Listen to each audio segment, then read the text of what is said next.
ලංකාවේ මහා මාර්ගවල රථවාහන හසුරුවන පොලිස් නිලධාරි මහතුරුන් රාත්‍රී කාලේ රථවාහන නවත්තන්නේ රතු පාට ලයිට් එක පත්තු කරොත් ඕන රියදුරෙක් දන්නවා නවත්තන වාහනේ.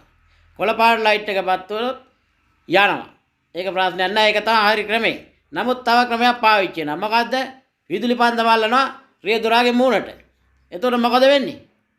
වෙන දේ ඔබලා ඉදිරිපත් කරන්න තවත් පොලිස් නිලධාරි මහතුරුන් නවත්තන්න ටෝච් එක උඩට පහළට හොල්ලනවා යන්න කියන්නත් උඩට පහළට හොල්ලනවා.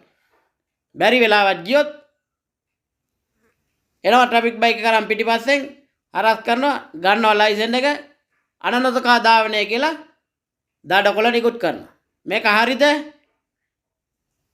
පොලිස් දෙපාර්තමේන්තුවේම අවධානය පිළිසයි මේ ලංකාවේම රියදුරන්ට මේ වගේ අසාධාරණකම් සිද්ධ වෙනවා. අන්න ඒ වෙනුවෙන් මම කතා කරන්නේ. නැත්තම් මට පෞද්ගලික වාසි බලාපොරොත්තුව නෙමෙයි. ඒකින්ද පොලිස් දෙපාර්තමේන්තුවේ ඉහළ නිලධාරි මහතුරුන් මේ ගැන අවධානය යොමු කරලා රාත්‍රී කාලයේ පොලිස් නිලධාරි මහතුරුන් සේවය යොදවන අයට ඒ අදාළ උපකරණ ලබා දෙන්න. ඒක ඔබතුමාලගේ වගකීමක්. හොඳයි නම් නැවත හමු වෙමු.